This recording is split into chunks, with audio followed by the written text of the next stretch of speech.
word in power. Goodness is in you. Believe in the Lord. God has given you a unique fruit.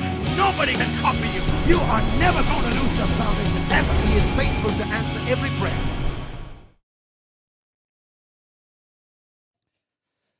எல்லோருக்கும் காலை வணக்கங்கள். எல்லாம் நல்லா இருக்கீங்க நம்புகிறேன். ஒரு 3 மாதத்துக்கு முன்பாக ஒரு பேசுகிற தருணத்தை பாஸ்டர் கொடுத்தார். அன்னைக்கு ஒரு சில காரியங்களை உங்களுடைய காதுகளில் போடாமல் உங்களுடைய ஆத்மாவில் விதைச்சிருக்கிறேன் நம்புகிறேன். அது என்னுடைய குடும்பத்தையும் என்னுடைய வாழ்க்கையும் மிகவும் உலுக்கின ஒரு செய்தி. ஒருவேளை புதிதாக நிறைய பேர் வந்திருப்பீங்க, இல்லை அந்த ஹாலிடே சீசன்னால் நிறைய பேர் இருந்திருக்க மாட்டீங்க. நான் ஒரு என்ன பேசினோன்றதை ஒரு சின்ன ஜிஸ்டாக கொடுத்துட்டு அதிலிருந்து தொடர்ந்து நாம் கடந்து போகிறோம். அந்த செய்தியின் தலைப்பு ஞாபகம் இருக்குங்களா? அப்போஸ்தலர் 29 என்ற தலைப்பில் பேசினேன்.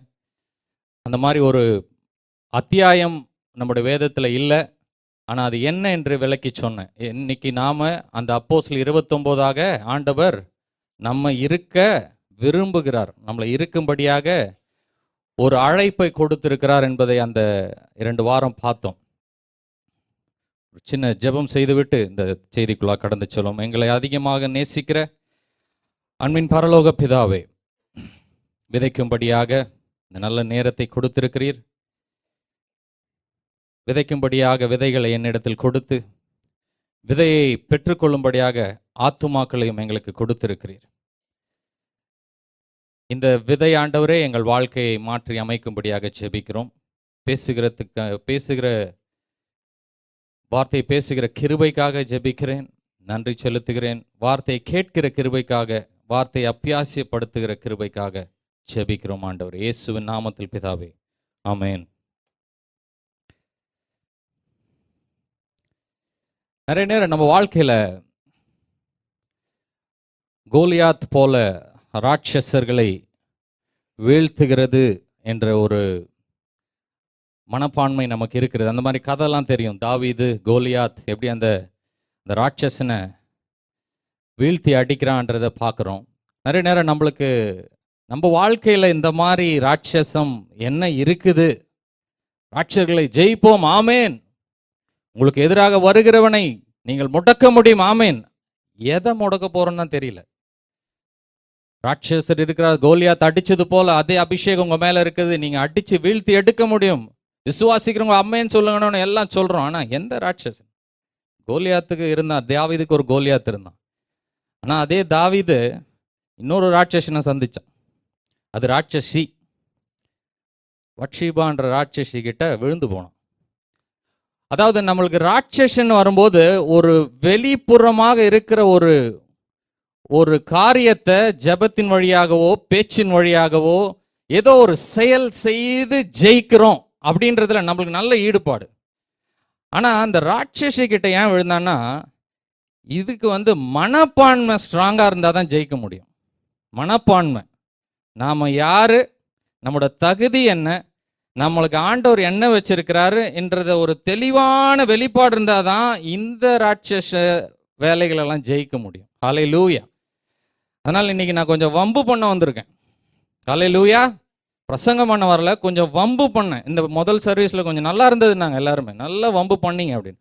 அதாவது பொதுவாக பார்த்தீங்கன்னு வச்சுங்களேன், இந்த சபைக்கு தொடங்கும் பொழுது ஒரு 500 பேர் இருக்காங்கன்னு வச்சுங்க. அதில் நான் பார்த்த வரைக்கும் சொல்கிறேன், எனக்கு தெரியாது. இதில் கிராமத்தில் இருக்கிற சபைக்கெல்லாம் போகும்போது வர்ற 100 பேருக்குமே பயங்கரமான பிரச்சனை இருக்கும். கிராமத்தில் அது என்ன பிரசங்கம் பண்ணாலும் கடைசியில் ஆமேன்னு சொல்லிட்டு கண்ணை திறந்து அப்படியே லைனில் நின்றுட்டு இருப்பாங்க, எங்களுக்கு நீங்கள் ஜெபிங்கன்னு. அதாவது அந்த அளவுக்கு அவங்களுக்கு ஒரு பாயிண்ட் ஆஃப் கான்டாக்ட் தேவைப்படுது. ஏதாவது ஒன்று கையை வச்சு ஜெபிங்க, இல்லை ஏதாவது சொல்லுங்க, ஏதாவது பேசுங்க, நீங்கள் பேசுங்க, எங்களுக்கு விசுவாசம் இல்லை அப்படின்ற லெவலில் இருப்பாங்க. ஆனால் பொதுவாக கொஞ்சம் வளர்ந்த சபை, வார்த்தையில் நல்லா போதிக்கப்பட்டு வளர்ந்த சபையில் நீங்கள் பார்த்தீங்கன்னா கொஞ்சம் பேர் தான் ஏதோ ஒரு எக்ஸாம் பக்கத்தில் இருக்கும், அதுக்காக ஆண்டவரை ரொம்ப தீவிரமாக தேடுவாங்க. இல்லை பயங்கர ஒரு கடன் பிரச்சனையில் இருப்பாங்க, ஒரு வேலையை தேடிட்டு இருக்க ஒரு சிலர் இருப்பாங்க, இல்லை குடும்பத்தில் ஏதாவது வியாதிப்பட்டிருப்பாங்க. இந்த மாதிரி ஒரு ஒரு பாயிண்ட் ஆஃப் கான்டாக்ட்லயே ஆண்டவரை தேடுற சபை மக்களாவே நம்ம பார்த்துருப்போம். மீதி இருக்கிற 90% ஆளுங்களுக்கு பிரச்சனையே இருக்காது. பாருங்க, அவங்க ஒரு ஜெனரல் சர்ச் கோவர்ஸ் ஆயிடுவாங்க. அவங்களுக்கு எந்த வித பிரச்சனையும் இருக்காது. நீங்க பயங்கரமான ஒரு உருக்குற செய்தி கொடுக்கும்பொழுது ஆண்டவர் உன்னை தூக்கிடுவார்ப்பா ஆமேன் அப்படின்னு சொல்லும்போது அந்த 10% தான் பயங்கர வைப்ரேஷனோட இருப்பாங்க. இந்த தேவையில்லாத எனக்கு எந்த பிரச்சனையும் இல்லை, எல்லாம் எனக்கு வேலை செட் ஆயிடுச்சு, பசங்க நல்ல ஒரு ஸ்டேஜில் செட் ஆயிட்டாங்க, வீடு செட் ஆயிடுச்சு, எல்லாமே செட் ஆயிடுச்சு, இனிமே எனக்கு போது அவங்களுக்கு அந்த இது அந்த அளவுக்கு போறதில்லை. அவங்க ஆண்டவரை தேடுற விதமே மாறி போகுது. எனக்கு எந்த வித தேவையும் இல்லை, அவங்க ஜபமே மாறி போகுது.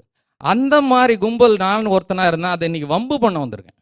அந்த மாதிரி கும்பலுக்கு ஒரு ஷேக்கப் இன்னைக்கு எப்படி கொடுக்கணுன்றது ஆண்டவர் என்ன பிடிச்சி உலுக்கியிருக்காரு. நான் விடுவேனா எல்லாரையும் உலுக்கிட்டு போகலான்னு வந்திருக்கேன். ஹல்லேலூயா. பார்த்தீங்கன்னா இந்த மனப்பான்மை ரொம்ப முக்கியம். என்னோட சாட்சியை ஒரே இதில் சொல்லணும்னா எல்லாரோட சாட்சியம் அதில் அந்த இயேசு சொன்ன அந்த ஊமையில் அடங்கியிருக்கு. அதான் மனப்பான்மை. 100 ஆடை ஓட்டிட்டு வராரு ஒரு மெய்ப்பன். எல்லாருக்கும் தெரியுமா? 100 ஆடை ஓட்டிட்டு வரார். ஓட்டிட்டு வந்து விட்டுட்டு பண்ணையில் சேர்த்து விடும்போது என்றார். எண்ணும்போது என்ன ஆகுதுங்க? ஒரே ஒரு ஆடை காணும். நம்ம கதை தானே அது. நல்லா வளர்த்து விடுவாங்க பெற்றவங்க, திடீர்னு வழி தப்பி எங்கேயோ போய் ஒரு சிக்கலில் மாட்டி, அந்த மாதிரி எல்லாரும் ஒரு நாள் நின்றுட்டு இருந்தோம். வழி தப்பி போகும்போது ரொம்ப தெரிஞ்சுதான் தவறுறது, தெரிஞ்சே தான் தவறுறது. அதாவது நம்மளுக்கு தேவைப்படுற ஆசைங்களெல்லாம் பூர்த்தி செஞ்சுக்கணும்னு தவறுறது. தவறான ஃப்ரெண்ட்ஷிப்புன்னு நல்லா தெரியும். அப்படியே அவங்களோட ஒட்டி ஒட்டி ஒட்டி ஒட்டி ஒட்டி ஒட்டி வீட்டில் எங்கடா போனேன்னும் போது எங்கேயும் இல்லை, இங்கே தான் போயிட்டு வந்தேன், அவங்கக்கிட்ட தான் போயிட்டு வந்தேன், கிரிக்கெட் மேட்ச் ஆடிட்டு வந்தேன். ஆனால் வழி தப்பி தப்பி தப்பி தப்பி அப்படியே போயிட்டு இவ்வளோ பேர் அந்த மாதிரி இருந்திருக்கிறோம். தெரிஞ்சே அப்படியே போயிட்டு நம்மளுடைய ஆசாபாசங்களுக்காக எல்லாத்துக்கும் வழி தப்பி இப்படி தான் போயிட்டு இருந்தோம். அந்த ஒரு ஆடு வழி தப்பி இந்த மாதிரி கேடு கேட்டு ஒரு முரண்பாடோடு நல்லாவே இருக்கக்கூடாது, நான் ஒழுங்கினமாக தான் வாழ்வேன்னு பெற்றவங்களையும் எதிர்த்து ஆண்டவரையும் எதிர்த்து இந்த மாதிரி ஒரு ஆடு போகும்போது அந்த ஆட்டுக்கு என்ன ட்ரீட்மெண்ட் கொடுக்கணும் சொல்லுங்கள்? என்ன ட்ரீட்மெண்ட் கொடுக்கணும் தெரியுங்களா? எவ்வளோ கோவம் வரும் தெரியுங்களா? எவ்வளோ உன்னை கட்டி வளர்த்தேன், எவ்வளோ உனக்கு பாசம் செலுத்தினேன், ஆனால் தெரிஞ்சே வழி தப்பி நீ இப்படி போய் இருக்கேன்னு அந்த ஆட்டுக்கு எப்படி ட்ரீட்மெண்ட் கொடுக்கணும்? ஆனால் அந்த மெய்ப்பு என்ன பண்ணுறாரு? அதை தூக்கி தோல் மேலே போட்டுக்கிட்டார். அல்லேலூயா. தூக்கி தோல் மேலே போட்டுக்கிட்டார். இப்போ பிரச்சனை என்ன தெரியுங்களா? அந்த தோல் மேலே நான் இருக்கும் பொழுது எனக்கு மனசு அப்படியே ஒரு மாதிரியா இருக்குது. ஆண்டவரே, எனக்கு 4 கால், ஆடுனா 4 கால், 2 காலில் வேணா கூடவே நண்பரை சொல்லுங்க, நான் சந்தோஷப்படுவேன். தோல் மேலே போடுற அளவுக்கு நான் எதையும் செய்யல. அதுவும் உங்க தோல் மேலே ஏறி நான் சவாரி செய்கிற அளவுக்கு நான் எந்த வித புரட்சிகரமான காரியத்தையும் செய்யல. பாவி நான் பாவி. 99 பேர் ஒழுங்கா போய் வீட்டை சேர்ந்துருக்கிறாங்க. அவங்கள கூட்டிட்டு போகும்போதே உங்க கண்ணில் மண்ணை தூவிட்டு ஓடினவன் நான். எனக்கு இந்த ட்ரீட்மெண்ட் தேவையில்லை, எனக்கு இறக்கி விடுங்க. இங்க மனப்பான்மை என்ன தெரியுமா? அவர் அன்பை ஏத்துக்கிறது தாங்க சரியான மனப்பான்மை. இந்த மனப்பான்மையில ஜெயிக்கலன்னா கிறிஸ்தவ வாழ்க்கையில ஜெயிக்க முடியாது. பிசாசு எதையோ செஞ்செல்லாம் நம்மளை ஒன்றும் பண்ண போதில்லை. ஆண்டவரோட அன்பை சந்தேகப்பட வச்சாலே போதும், முடிஞ்சது. வாழ்க்கையே அப்படியே வெறுப்பாய் போகுது. இருக்கிறார் ஆண்டவர், இருக்கிறார். உயிர் தெழுந்தார். நீ பரலோகம் போறியா? பரலோகம் போற. கோயிலுக்கு போறியா? போற. பாடுறியா? பாடுறேன். சந்தோஷமா இருக்கியா? கர்த்தருக்குள்ள சந்தோஷமா இருக்கியா? தெரியாது. ஏன்? சந்தேகம். அந்த ஆடு எவ்வளவு குமுறி இருக்கும் பாருங்க. என்னை பத்தி நான் பேசுறேன். அந்த அன்பு இப்படி ஒரு ட்ரீட்மெண்டா? ஏன் வழி தப்பி இருக்கு, இப்படி ஒரு ட்ரீட்மெண்டா? ஒரு 2 அடியாவது அடிங்க ஜமான், ஒரு 2 அடியாவது அடிங்க, சந்தோஷப்படுவேன். நான் பண்ண தப்புக்கு ஒரு பிராயச்சித்தம் நடக்கட்டும். நேரா வந்தீங்க, தூக்கி தோல் மேல போட்டுக்கிட்டீங்க. இந்த மனப்பான்மையை குறித்து ஒரு பிள்ளைக்கு அப்பாவை பத்தி புரியலன்னு வச்சுங்க, இந்த வேதம் ஒண்ணுமே புரியாது. இதுதான் இறங்கி வந்த என்னுடைய இரட்சகரின் வேலை. ஹல்லேலூயா. அதனால வெளியே பார்க்கிற ராட்சசங்களை அடிக்கிறதுக்கு, வசனத்தை பேசுறது, ஜெபிக்கிறது எல்லாம் நடக்கும். ஆனா உள்ள ஒரு ராட்சசன் இருக்கான். உன் அப்பா யாருன்னு தெரிய விடாம அந்த ராட்சசம் உட்காந்துட்டு கலைச்சிக்கிட்டே இருக்கான் கிறிஸ்துவ வாழ்க்கையை. அதை இன்னைக்கு சரி பண்றதுக்காக அதே தொடரை இன்னைக்கு பேசலான்னு வந்திருக்கேன். ஹல்லேலூயா. போன தடவை பார்த்தோம் எபேசியர் 4ஆம் அதிகாரத்துல 11, 12, 13 வசனத்தை பார்த்தோம்.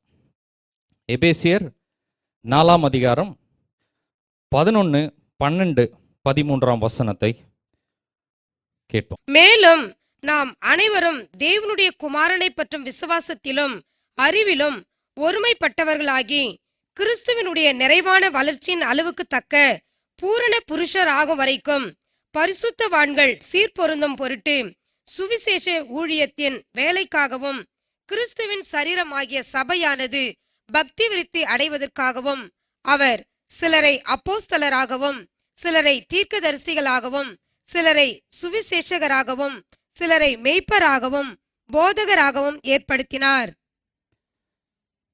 பரலோகம் என்று ஒரு சில ஐடியா எல்லாருக்கும் இருக்கும். பரலோகம், பிதா, குமாரன், பரிசுத்த ஆவி, நரகம், சபை, விசுவாசி. இங்க இருக்கிற 5 ஆபீஸ் சொல்லியிருக்காங்க. போதகர், 5 ஊழியம், போதகர், சுவிசேஷகர், அப்புறம் தீர்க்கதரிசிகள். இந்த மாதிரி ஒரு சில காரியங்கள் நம்ம வாழ்க்கையில கேட்டுக்கிட்டே இருக்கிறோம். இது என்னத்துக்காக, எதுக்காக இப்படி ஒரு திட்டத்தை ஆண்டவர் வச்சிருக்கிறார்? இப்போ நம்ம இந்த சபைக்கு ஏன் வரோம், ஏன் இந்த பகுதியில் இப்படி இருக்கிறோம், எதுக்காக நம்மளை உயிரோடு வச்சிருக்கிறார்? நான் நிறைய நேரம் ஆண்டவர்கிட்ட கேட்டிருக்கேன். நான் ரட்சிக்கப்பட்டுட்டேன், எப்படியோ கஷ்டப்பட்டு ரட்சிப்புக்குள்ள வந்துட்டேன், என்ன அப்படியே ஒரு போடு பேட் எடுத்து அடிச்சு மேலே தூக்கிட்டு போயிருந்தீங்கன்னா நிம்மதியா இருக்கும் ஆண்டவர்.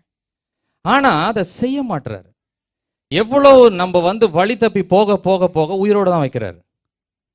ஏன்னா அவர் நம்மளை ரட்சிக்கப்பட வச்சு நம்மளுக்கு ஒரு சபையை கொடுத்து இதெல்லாம் நடத்துறதுக்கு என்னன்னா 11ஆம் வசனம் எல்லாரும் சேர்ந்து சொல்லுவோம். மேலும் நாம் அனைவரும் தேவனுடைய குமாரனை பற்றும் விசுவாசத்திலும் அறிவிலும் ஒருமைப்பட்டவர்களாகி கிறிஸ்துவினுடைய நிறைவான வளர்ச்சியின் அளவுக்கு தக்க பூரண புருஷராகும் வரைக்கும். இதுதான் அப்பாவுடைய பெரிய திட்டம். இப்ப பாருங்க, நம்ம எல்லாம் ஒரு இடத்துல வேலை செய்யறோம், இல்லை ஒரு இடத்துல படிக்கிறோம். நீங்க படிக்கிற அந்த ஸ்கூல்ல இருந்து அடுத்தது காலேஜுக்கு போறீங்க, அடுத்தது ஒரு வேலைக்கு போறீங்க, எல்லா இடத்துலையும் பார்த்தீங்கன்னா ஒரு மிஷன் ஸ்டேட்மெண்ட்னு ஒன்று வச்சிருப்பாங்க. இருக்கிறீங்களா? இந்த ஆஸ்பத்திரியோ இல்லை இந்த காலேஜோ இல்லை இந்த நிறுவனமோ இதற்காக தான் இயங்கி கொண்டிருக்குதுன்ட்டு நல்ல வேலைக்கு உள்ள வந்த உடனே பார்க்குற மாதிரி போடுவாங்க. அப்படி போடுற கம்பெனி தான் நல்லா வளரும்.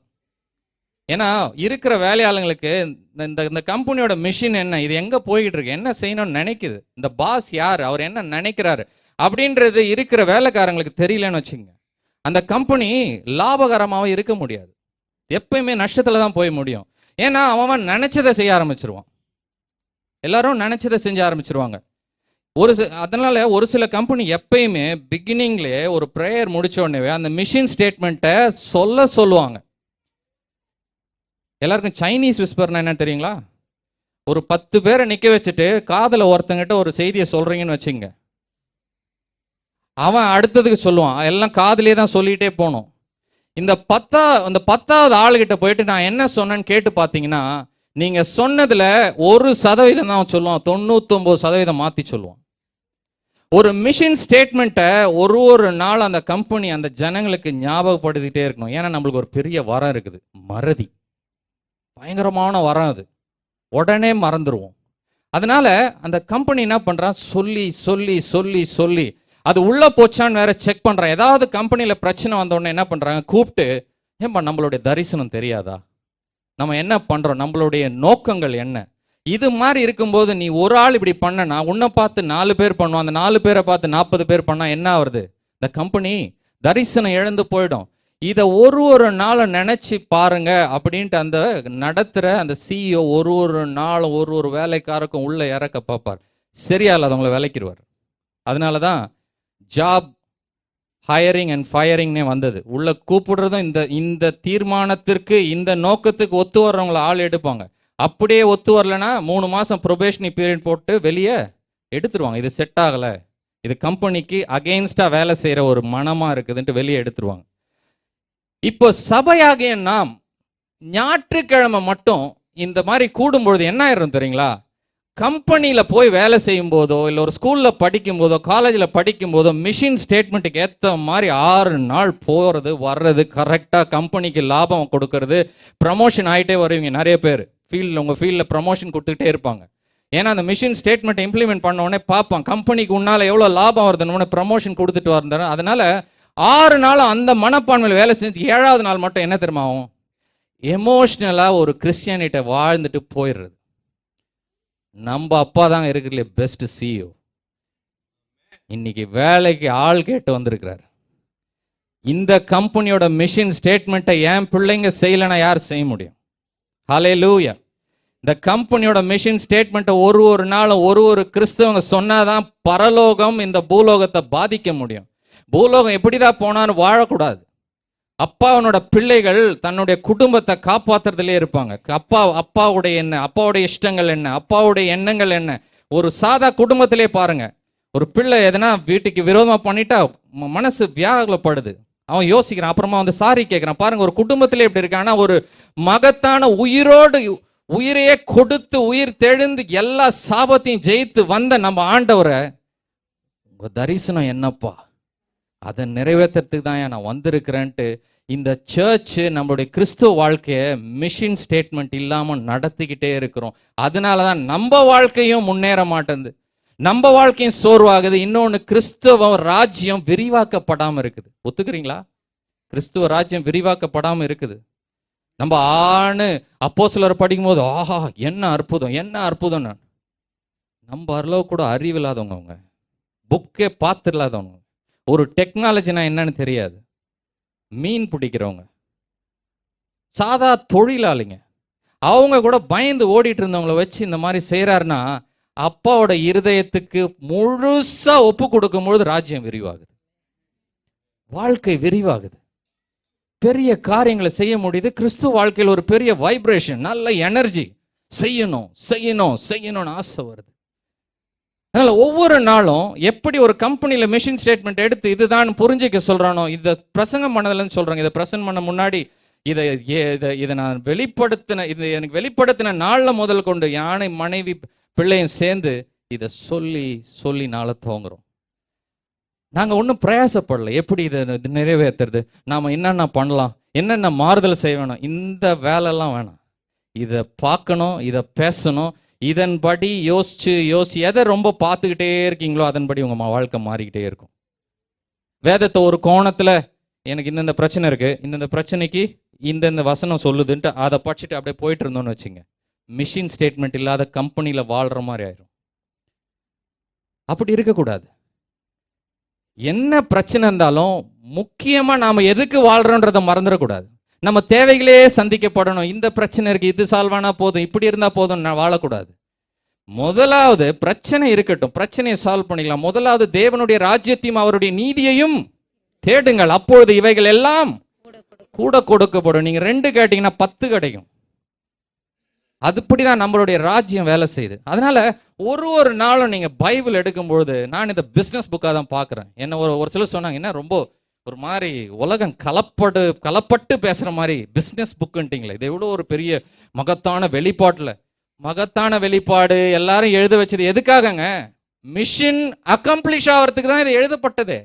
இது செயல்படணுன்றதுக்காக தான் எழுதப்பட்டது. பைபிள்ல அதிக ப்ராமிசஸ் பணத்தை பத்தி தான், லாபத்தை பத்தி தான். ஆண்டவர் கோவப்பட்டது யார் மேலங்க?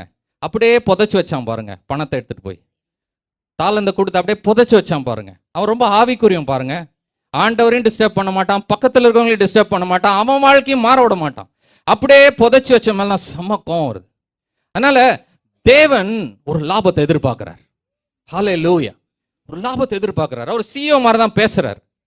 நாளை பத்தி நீ வரி பண்ணாத அப்படின்னு ஒரு மேனேஜர் சொல்ற மாதிரி சொல்றாரு. நீங்க வந்து ஆண்டவருக்கு எல்லாம் தெரியும், ஆண்டவரே மாறாதீங்கன்னு போயிடக்கூடாது. நாளை குறித்து அவர் எல்லாம் தெரியும்னா அவர் என் பாஸ், நாளைக்கு எல்லாத்தையும் ரெடி பண்ணி வச்சுட்டு வேலைக்கு என்ன கூப்பிட்டுருக்காருன்னு வரணும். அவர் வந்து சர்வ ஞானி, அவருக்கு எல்லாம் தெரியும், எனக்கு ஒன்றும் தெரியாது, நான் வந்து ஒரு ஏழை கிறிஸ்தவன். அதுக்காக அந்த வசனம் சொல்லப்படலை. நீ நாளை குறித்து கவலைப்படாத, நீ வேலை செய்யறத மட்டும் உன்னை ஆள் தத்துவத்தை உன்னுடைய எல்லாத்தையும் எடுத்து வந்து என்கிட்ட கொடு. நாளை குறித்து நீ கவலைப்படாத, அதெல்லாம் நான் ரெடி பண்ணிக்கிறேன், அதெல்லாம் நான் பார்த்துக்கிறேன். நீ வந்து என் அலைன்மெண்ட் இல்லை, என் இருதயத்தை புரிஞ்சுக்கோ, கிளம்பலாமா வேலைக்கு. ஹல்லேலூயா. இப்படி ஒரு நாளும் ஒவ்வொரு கிறிஸ்தவனும் சபையை எடுத்துன்னு கம்பெனிக்கு போகணும். கம்பெனியில் இருக்கிற பிரச்சனை எடுத்துன்னு சபைக்கு வந்து பதில் தேடக்கூடாது. ஹல்லேலூயா. அதை எடுத்துட்டு வந்து எனக்கு கம்பெனியில் பாஸ் இப்படி சொல்லிட்டாரு, அவர் அதை சொல்லிட்டாரு, இதை சொல்லிட்டாருன்னு. எனக்கு தெரிஞ்ச ஒரு நண்பர் இப்படிதான் இருந்தார். கிறிஸ்துவ வாழ்க்கையில் ஆரம்பத்தில் ரட்சிக்கப்பட்டு வரும்பொழுது பாஸ் எதுனா சொன்ன உடனே ரொம்ப மனசு உடைஞ்சு போய் டீ டைம்ல வந்து என்னப்பா அது இப்படியே கத்திக்கிட்டே இருக்காரு, எப்போ பாரு இப்படியே இருந்தா இவர் என்ன இப்போ எனக்கு எங்க ப்ரமோஷன் கொடுக்க போறாரு, என் எதிர்காலம் என்ன, இதை நம்பி எல்லாத்தையும் அந்த கம்பெனியாரை விட்டுட்டு வந்துட்டேன். இவனுக்குள்ளாக நாங்கள் ஜெபிக்கும்பொழுது நிறைய வசனங்களை பேசுவோம். சுதந்திரக்கூடாது, மாமிசத்தோடும் ரசத்தோடும் போராட்டம் இல்லை, பிசாசு தான் ஏதோ செய்கிறான், அதனால் அப்படி பார்க்க ஆரம்பிப்போம் அப்படின்னும் போது இந்த வசனத்தை நல்லா ஊர்ந்து பார்த்துட்டு அடுத்த நாளும் போயிட்டு கம்பெனிக்கு போயிட்டு அதே பாஸ் திட்டின உடனே இந்த வசனம் வேலை செய்ய ஆரம்பிச்சிச்சு. டீ டைமில் வரும்போது என்னடா இன்னைக்கு மட்டும் சோறாமல் இருக்க, சந்தோஷமா இருக்கேன்னு. சாத்தான் நட்ராஜன் ரூபத்தில் என்ன சோதிக்கிறான். இனிமேலாம் நான் ஃபிளாட் ஆக முடியாது. பாருங்க, அந்த தெளிவு, யாவிக்குரிய மண்டலங்கள்ல என்ன நடக்குதுன்ற தெளிவில் வாழும்போது தான் முன்னேற்றம் பிறக்குது. ஹல்லேலூயா. வேலைக்கு நாளையிலேருந்து தயாரா, இதுதான் வேலை. என்ன வேலை? இதை முழுசா பார்க்கணும். நான் சொல்றேன் பாருங்க, இந்த சங்கிலி வேற ஒன்றும் இல்லை, ராட்சஸ்ல அடிக்கிறது இல்லை, மனப்பான்மை. அப்பா என்ன யோசிக்கிறாரு, என்னை நம்பி என்கிட்ட இந்த வேலையும் கொடுக்குறாரு, நான் அதுக்கு தகுதி இல்லை, அதை தெரியும். விசுவாசத்தோட அவர் பார்க்க முடியாததை நான் பார்க்கணும்னு ஆசைப்படலை, ஆனால் அவர் பார்த்துட்டார். என் வாழ்க்கை இப்படியெல்லாம் மகத்துவமாக இருக்க போதுன்னு பார்த்துட்டாரு. அதனால தான் நம்புறாரு. அவர் பாருங்க, என்னுடைய முடிவை பார்த்துட்டு தான் இன்னைக்கு வந்து நம்புறாரு. ஜோ செய்ய முடியும்டா, நான் அங்கே பார்த்துட்டேன், நீ நாளை குறித்து யோசிக்காத, உன்னோட பலவீனத்தை யோசிக்காத, ஆவியானவர் வரும்பொழுது நீ பலன் பெற்றுக்கொள்வாய். நீ வந்து சரியான இடத்துல சரியான போதனையை எடுத்து சரியா நிற்கும் பொழுது வேலையை நான் செய்கிறேன். ஹல்லேலூயா. இந்த மாதிரி ரெடி பண்ணிட்டு தான் நம்மளை ஒரு நாளும் வேலைக்கு கூப்பிடுறார். ஆனால் என்ன வேலை? கிறிஸ்துவை பிரதிபலிப்பது தான் வேலை. அதாவது முதலாவது எனக்குள்ள கிறிஸ்து ஒரு நாளும் மாறப்படணும். அதுக்கு தடையா இருக்கிற காரியங்களை ஒன்னொன்னும் நான் உட்காந்துட்டு ஐயோ இப்படி இருக்குதே, எனக்கு அந்த சிக்கல் இருக்குதே, நான் ரொம்ப கோவப்படுறேனே, நான் மன்னிக்க முடியாம இப்படி இருக்கேனே, நான் வந்து எரிச்சல் அடையிறேனே, இந்த மாதிரி மனசுல ஆசாபாசங்களை கண்ட்ரோல் பண்ணணும், இதை குறிச்சே நிறைய நேரம் யோசித்து நான் அநேக வருடங்களை வீணடிச்சிருக்கிறேன். சே இப்படி இருக்கே, எப்படி சபைக்கு போறது, எப்படி போய் ஒருத்தர்கிட்ட பேச, அதெல்லாம் இருக்கும், அது அப்படிதான் இருக்கும்ன்றது ஆண்டவருக்கு தெரியும். அது எப்படி போகும்னா சரியான இடத்துல கண்ணை திருப்பணும். பிரச்சனை மேலேயே இல்லாம இயேசு கிறிஸ்துவின் சாயலும் ரூபமும் எனக்குள்ளாக மாற்றப்பட போகிறது. இது வசனத்தின்படி எழுதியிருக்கிறது. அதனால இது மேல நான் கண்களை செலுத்தும் போது அதெல்லாம் ஒட்டைய ஆரம்பிக்குது. நம்ம இதெல்லாம் உடைஞ்ச பிறகு நான் ஆண்டவரை பார்க்கறேன்னா அப்போ நம்ம ஆண்டவரா? அப்ப நாம நம்மளுடைய நல்ல சுய ரூபத்துல நல்லவனா இருந்துட்டு அதுக்கப்புறம் ஆண்டவர்கிட்ட வந்து நான் நிக்கிறேன்னா அவருக்கு அதுல என்ன மகிமை? என்ன ஒரு மகிமையும் கிடையாது. அந்த பிரச்சனையில பாருங்க, பேதுரு ஆண்டவரை பார்த்த உடனே அது தண்ணியா இருந்தாலும் பிரச்சனையா இருந்தாலும் நட போடலாம். ஆண்டவர் முகத்தை சரியா பார்க்கிற வரைக்கும் மலையோ தண்ணியோ காடோ பிரச்சனை எது இருந்தாலும் அது மேல நடந்து போயிட்டே இருக்கலாம். என்னைக்கு அந்த கண்களை எடுத்து பிரச்சனை பார்க்க ஆரம்பிக்கணுமோ அப்படியே மூழ்கிறது ஸ்டார்ட் ஆகுது. இதுதான் பரலோக ராஜ்யத்தின் பெரிய நியமானம். அவருடைய கண்கள்ல அந்த சக்தி இருக்குது, அவருடைய பிரசன்னத்துல அந்த அளவுக்கு சக்தி இருக்கிறது. அது அப்படியே இழுத்து கொண்டு போகிறது. எந்த வாழ்க்கை தேங்கி கிடக்கிற வாழ்க்கையா இருந்தாலும் அப்படியே இழுத்து கொண்டு போகிறது. ஹல்லேலூயா. இந்த ஒரு ஊழியத்துல தான் நாம பெருசா ஈடுபடணும். நல்லவனா இருக்கணும். நானு ஏதோ எதுவும் பண்ணாம எப்படியாவது போயிடணும், முடிஞ்ச வரைக்கும் சர்ச்சுக்கு எதுனா செய்யணும். இல்ல, இதெல்லாம் ஆண்டவர் பார்த்துக்குவார். என்னுடைய முக்கியமான வேலைன்னா என் ஆத்துமா ஒவ்வொரு நாளும் இந்த தரிசனத்துக்கு விட்டு கொடுக்கணும். ஹல்லேலூயா. இந்த தரிசனத்துக்கு நான் விட்டு கொடுக்கணும். இதுக்கு பெரிய எதிரி எது தெரியுங்களா? நம்ம வாழ்க்கைக்கு ஒரு மிஷன் ஸ்டேட்மெண்ட் இருக்கணும்னு இந்த மோட்டிவேஷனல் ப்ரீச்சர்ஸ் எல்லாம் ப்ரீச் பண்ணியிருப்பாங்க. Motivational preachers or speakers. இப்போல்லாம் இது சபையிலேயே மோட்டிவேஷனல் ஸ்பீக்கிங் எல்லாம் வந்துடுச்சு. அதனால என்ன பண்ணுவாங்க, ஏன் உங்க வாழ்க்கை நகரல தெரியுங்களா? ஒரு மிஷன் ஸ்டேட்மெண்ட் உங்க வாழ்க்கையில் இல்லை. உங்களுக்காக ஆண்டவர் என்ன வச்சிருக்கிறான்னு ஒரு மிஷன் ஸ்டேட்மெண்ட் அப்படின்னோடனே அவங்க எல்லாம் யோசிக்கிறாங்க, ஓகே எனக்கு ஒரு மிஷன் ஸ்டேட்மெண்ட், நான் இதெல்லாம் செய்யணும், சொசைட்டிக்கு இதெல்லாம் பண்ணணும், என்னுடைய நகரத்துக்கு இதெல்லாம் செய்யணும், என்னுடைய தாளந்துகள் இது. நான் இப்போ மியூசிஷியன்னா ஆண்டவர் எனக்கு இவ்வளோ பெரிய மியூசிஷியன்ஸ் எல்லாம் உருவாக்க சொல்றாரு, இது இப்படி செயல்பட சொல்றாரு, இதுதான் என்னுடைய மிஷன் ஸ்டேட்மெண்ட். இது வழியா ஆண்டவருடைய நாமத்தை விரிவாக்கணும் அப்படின்னு கொஞ்சம் ஆண்டவரை பத்தி சேர்த்துக்கிறது. நம்மளுடைய மிஷன் ஸ்டேட்மெண்ட் தான் ஆண்டவர் லைட்டாக கொஞ்சம் சேர்த்துக்கிறது. அந்த மாதிரி என்ன ஆயிடுச்சுன்னா, இந்த மிஷன் ஸ்டேட்மெண்ட் ஆண்டவரோட மிஷன் ஸ்டேட்மெண்ட்டை மறைச்சிடுது. என்ன ஆயிடுதுன்னா, என் மிஷன் ஸ்டேட்மெண்ட் நிறைவேறணும், ஆண்டவரே இதற்காக நீர் ஆசீர்வாதியும், இதற்காக நீர் இறங்கும்ட்டு நம்மளுடைய மிஷன் ஸ்டேட்மெண்ட் எடுத்துன்னு அவருக்கு முன்னாடி அவருடைய மிஷன் ஸ்டேட்மெண்ட்டை மறைக்கிற அளவுக்கு வச்சுக்கிட்டு வாழ ஆரம்பிக்கிறோம். இந்த மிஷன் ஸ்டேட்மெண்ட் நம்ம வாழ்க்கையோட அழைப்பு. அது எப்படி செய்யணுன்றது நல்லா செய்யணும், நல்ல நேர்த்தியா செஞ்சு முடிக்கணும், ஆண்டவருக்கு மகிமை வர அளவுக்கு செஞ்சு முடிக்கணும். தப்பே கிடையாது. நீங்க என்ஜினியரோ டாக்டரோ எதா இருந்தாலும் ஆண்டவருடைய மிஷனை ஃபுல்ஃபில் பண்றதுக்காக நீங்க டாக்டரா இருக்கிறீங்கன்றத ஒரு நாள் நம்புங்க. ஆண்டவருடைய மிஷன் ஸ்டேட்மெண்ட்டை ஃபுல்ஃபில் பண்ணதான் பாஸ்டரா இருக்கிறீங்க, என்ஜினியரா இருக்கிறீங்க, ஒரு ஆர்கிடெக்டா இருக்கிறீங்க, நர்ஸா இருக்கிறீங்க, எதா இருந்தாலும் இந்த எபேசியர் 4:11 நிறைவேற்றும்படியாக தான் எனக்கு இப்படி ஒரு அழைப்பு கொடுக்கப்பட்டிருக்கிறது அப்படின்னு நாம நம்பும் பொழுதுதான் இந்த கிளாஷ் முதல்ல உடையுது. அதுக்கப்புறம் தான் நம்ம விட்டு கொடுப்போம். நம்ம கையை எப்பயுமே இருக்க பிடிச்சிட்டு இருந்தா எதையும் வாங்க முடியாது. நம்மளுடைய லைஃப், நம்மளுடைய மிஷன்ஸ், நம்மளுடைய பர்பஸ் இப்படியே பிடிச்சிட்டு இருந்தோம்னா அவருடைய இதுக்கு விட்டு கொடுக்க மாட்டோம். அதனால ஃபுல்லா விட்டு கொடுத்து, ஆண்டவரே உங்க மிஷன், உங்களுடைய நோக்கம் அதுதான் என்னுடைய நோக்கம் விட்டு கொடுக்கும் பொழுது இது செயல்பட ஆரம்பிக்குது. ஹல்லேலூயா. புரியுதுங்களா? ஒரு கம்பெனி ஒரு நாள் ஞாபகம் வச்சுங்க. ஏன்னா நம்மளுக்கு ஈஸி பாருங்க, கம்பெனியில் வேலை செய்யறது, அதில் ஒரு ஆஃபீஸ் இருக்கிறது, இதெல்லாம் ரொம்ப ஈஸி. அதே தான் இங்கேயும் இருக்கு. ஆண்டவரும் அதே தான் செய்கிறார். ஒரு செட்டப் பண்றாரு. இதுதான் என்னுடைய நோக்கம். இதுக்காக தான் என்ன பண்றாருங்க, ஒரு ஆஃபீஸ் செட் பண்றாரு. அதுக்கு ஆஃபீஸஸ் போடுறாரு. அப்போஸ்தலர்கள், போதகர்கள், பாஸ்டர்னு எல்லாரையும் செட்டப் பண்றாரு. சுவிசேஷர்களை செட்டப் பண்றாரு. எந்த நோக்கம்? இந்த சுவிசேஷர்கள் இந்த 5 பேர் என்ன பண்ணிட்டாங்க, இந்த நோக்கத்தை நிறைவேற்றிட்டு இருக்கிற வரைக்கும் சபை விருத்தி ஆயிட்டே இருந்துச்சு. என்னைக்கு அந்த நோக்கம் என்ன பத்தின்னு மாறுச்சோ அன்னையில இருந்து சபை உள் தங்க ஆரம்பிச்சிருச்சு. வெளி போகாம உள் தங்க ஆரம்பிச்சிருச்சு. எல்லாம் கூடி கூடி கூடி இப்படியே உள்ள நமக்காக, நமக்கு இஷ்டப்பட்டபடி, நமக்கு இஷ்டப்பட்ட பாடல்கள், நமக்கு இஷ்டப்பட்ட செய்திகள், நமக்கு இஷ்டப்பட்டபடி நம்ம ஒரு குடுகைக்குள்ளாக நம்ம ஏற்படுத்தி அதில் போயிடலான்னு சொல்லி என்னைக்கு ஒரு தீர்க்கதரிசியும் பாஸ்டரும் போதகரும் சுவிசேஷங்களும் பண்ண ஆரம்பிச்சாங்களோ அன்னைக்கு தான் காம்பவுண்டட் கிறிஸ்டியானிட்டி ஸ்டார்ட் ஆயிடுச்சு. உள்ளுக்குள்ளவே அப்படியே நின்று போச்சு. அன்னைக்கு பாருங்க, எங்க போனாலும் அங்க கலக்கிட்டு இருந்தவங்க இங்க வந்துட்டாங்க, உலகத்தை தலைகீழ திருப்பினவங்க இங்க வந்துட்டாங்கன்னு செய்தி போகுது. அந்த அளவுக்கு அப்பாவுடைய தரிசனம் கிறிஸ்துவை ஒவ்வொரு இடத்திலும் எடுத்து சென்று அவருடைய சாயலின் ரூபத்திலும் ஒருவரையும் மாற்ற வேணும் என்ற அப்பாவின் பெரிய தரிசனத்தை அவரை சிஓவா பார்த்தாங்க. அவர் தாங்க பாஸ் அப்படின்னு பார்த்தாங்க. அந்த காலத்துல அவர் சொல்றதான் எங்க சித்தம் இல்ல, அவர் சித்தம் தான் அப்படின்னு அந்த காலத்துல இருந்ததுனாலதான் இப்படி ஒரு பெரிய எழுப்புதலுக்குள்ளாக சபை தள்ளப்பட்டது. ஒருவருக்குள்ளாக அந்த எழுப்புதல் இருந்தாதான் அது அப்படியே தீப்பிடிக்க ஆரம்பிக்கும். சபை ஒரு நாள் எழுப்புதல் வரும், சபை ஒரு நாள் எழுப்புதல் வரும். எனக்குள்ள எழுப்புதல் வந்தாதான் இன்னும் 2 பேருக்குள்ள அப்படியே தீப்பிடிச்சு பரவனாதான் இந்த தேசத்தை எடுக்க முடியும். முதல்ல நாம அந்த கம்பெனி செட்டப்குள்ள வரணும். எமோஷனல் கிறிஸ்டியானிட்டி வேணாம். நல்லா இருந்தது. நிறைய பேர் எதுக்கு சபைக்கு வராங்க நான் நிறைய நேரம் கேட்டிருக்கேன். ஒரு நல்லது கேட்டதுக்கு ஒரு பாஸ்டர் தேவைங்க, கரெக்டாக நான் காணிக்க அனுப்பிடுறேங்க.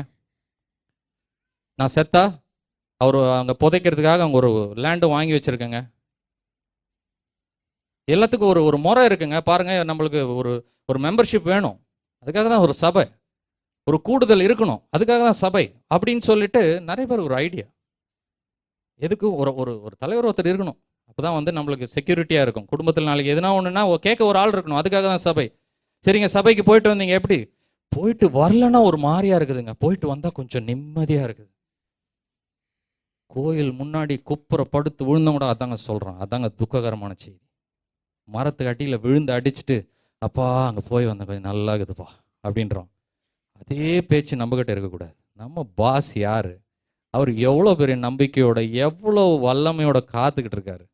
நம்ம ஏதோ நிம்மதியாக ஒரு ஃபீலிங்காக வந்து போய்கிட்டு இருந்தா என்ன ஆகிறது இந்த ராஜ்யம்? நம்மளை நம்பி இவ்வளோ பெரிய ஒரு ஒரு கம்பெனியை ஸ்டார்ட் பண்ணியிருக்காருன்னே சொல்லிடுறேன் நான். இவ்வளோ பெரிய ஒரு திட்டம், இவ்வளோ பெரிய ஒரு திட்டம். 12 பேர் இருந்தாங்க. 12 பேரும் புரிஞ்சுக்கிறதுனால இன்னைக்கு இவ்வளோ பேர் இருக்கும். ஹல்லேலூயா. ஒரு கண்ட்ரிலையும் அவர் வந்து 100 பேர் 1000 பேரை செலக்ட் பண்ணல. கூட இருந்த 12 பேர் அவங்களும் பயந்து ஓடி போயிட்டாங்க. அவங்கள செலக்ட் பண்ணி அவங்க வழியாக இந்த திட்டத்தை சொல்லி இது வழியா அந்த திட்டத்தை அவங்களுடைய திட்டத்தை மாத்திக்கிட்டாங்க. என்னுடைய வாழ்க்கையில இதுதான் நான் நிறைவேற்றத்துக்கு பிறந்திருக்கேன்னு சொல்லி எடுத்துக்கிட்டதுனால இன்னைக்கு இவ்வளவு சபைகள் தீ மாறி பற்றி பிடித்து கொண்டிருக்கிற இந்த லோகத்தையே. இதுதான் அப்பாவோட கம்பெனி. இதுல நாம இந்த மிஷன் ஸ்டேட்மெண்ட்டை ஒரு நாளும் புரிஞ்சு, இதுக்காக நான் என் எல்லாத்தையும் விட்டு இதுக்காக நான் இணையறேன்னு சொல்லும் பொழுது ஒரு பெரிய விடுதலை உள்ள பிறகு, பெரிய விடுதலை. ஏன் இப்படிதான் செய்யணுமான்னு யோசிச்சேன். ஆண்டவரே, பாவியா இருந்தா ரட்சிக்கப்பட்டீங்கன்னா நல்லவனா மாறிட்டேன், சபைக்கு வந்து போயிட்டே இருக்கேன், இப்படி ஏன் இதை தான் ஸ்ட்ரெஸ் பண்றீங்க அப்படின்னு கேட்டு பார்த்தேன். ஏன் இப்படி ஸ்ட்ரெஸ் பண்றீங்க? கிறிஸ்து வளரணும். கிறிஸ்து உள்ள வந்துட்டார். நான் அப்படியே அவரை எப்படின்னா காத்துட்டே இருந்தா அவர் பாட்டுக்கு வளர்ந்துட போறாரு. இது எதுக்காக இப்படி போட்டு திணிச்சு இப்படி செய்யுங்க, இப்படிதான் செய்யணும், இது ஒண்ணுதான் என் நோக்கம் அப்படின்னா, 10ஆம் வசனம் நீங்க போனீங்கன்னா, இதே எபேசியர் 4:10ஆம் வசனத்துல போனீங்கன்னா அங்கதான் திறக்குதுங்க. திரைச்சிலே அங்கதான் திறக்குது. இறங்கினவரே எல்லாவற்றையும் நிரப்பத்தக்கதாக எல்லா வானங்களுக்கும் மேலாக உன்னதத்திற்கு ஏறினவருமாய் இருக்கிறார். இறங்கினவரே எல்லாவற்றையும். யார் இறங்கினது? இயேசு கிறிஸ்து. என்ன பண்றாரா? இறங்கினவர் எல்லாவற்றையும் நிரப்பத்தக்கதாக. ஆண்டவரே, ஆதியாகமத்துல நீர் படைச்சீர், எல்லாவற்றையும் நல்லது என்று கண்டீர். அந்த படைப்பை பத்தி கொலோசியர்ல ஒரு அருமையான வெளிப்பாடு பாருங்க. 1ஆம் அதிகாரம் 16-17ஆம் வசனம். அந்த படைப்பு எப்படி நடந்தது அதுக்கு ஒரு நல்ல ஒரு விளக்கம் அப்போஸ்தலனாகிய பவுல் தரார். கொலோசியர் 1:16-17. ஏனென்றால் அவருக்குள் சகலமும் சிருஷ்டிக்கப்பட்டது, பரலோகத்தில் உள்ளவைகளும் பூலோகத்தில் உள்ளவைகளும் ஆகிய காணப்படுகிறவைகளும் காணப்படாதவைகளுமான சகல வஸ்துக்களும், சிங்காசனங்கள் ஆனாலும் கர்த்தத்துவங்கள் ஆனாலும் துரைத்தனங்கள் ஆனாலும் அதிகாரங்கள் ஆனாலும் சகலமும் அவரை கொண்டும் அவருக்கென்றும் சிருஷ்டிக்கப்பட்டது. அவர் எல்லாவற்றிற்கும் முந்தினவர், எல்லாம் அவருக்குள் நிலை நிற்கிறது. இதுதான் நடந்தது. சிருஷ்டிக்கப்பட்டதெல்லாம் அவருக்குள்ளவே சிருஷ்டிக்கப்பட்டது, அவருக்காகவே சிருஷ்டிக்கப்பட்டது. இப்படி அவருக்காகவே சிருஷ்டிக்கப்பட்ட ஒரு சிருஷ்டிப்புல அவருடைய பிரசன்னம் எப்போ விலகுச்சு? இப்போ வந்துட்டு பவுல் எழுதுறாரு, எல்லாம் அவருடைய பிரசன்னத்தினால நிரப்பத்தக்கதாக. ஏன் நிரப்பணும்? அவர் மூலமா தானே எல்லாமே உருவாச்சு. அவர் தானே எல்லாத்துக்கும் மகிமையா நின்னார். இப்ப நீங்க திரியேக தேவனை பற்றி பார்க்கும்பொழுது ஒரு காரியம் புரிஞ்சுக்கணும். சின்ன விஷயம் சொல்றேன். பிதாவுக்கு ஒரு நோக்கம் இருக்குது, குமாரனுக்கு ஒரு நோக்கம் இருக்கிறது, பரிசுத்த ஆவிக்கு ஒரு நோக்கம் இருக்கிறது. இந்த பிதா சிருஷ்டிகர்த்தர், அவர் தான் சிருஷ்டிக்கிறார். உண்டாக கடவது அப்படின்னு சுவாசத்தை ஊதுறவர் அவர் தான். இதுதான் அவருடைய நோக்கமா இருக்கிறது. பரிசுத்த ஆவியானவருக்கு என்ன நோக்கம்னா, இவர் செய்கிற காரியங்களை எடுத்து செல்லணும். அவர் தான் தேற்றரவாளனா இருக்கிறார், போதிக்கிறவரா இருக்கிறார். பிதாவினுடைய இருதயத்தை அறிஞ்சு போதிக்கிறவரா இருக்கிறார். இப்ப குமாரனுக்கு என்னன்னா, குமாரனுடைய நோக்கம் என்ன தெரியுங்களா? ஒரு சிருஷ்டிப்பு உண்டாகணும்.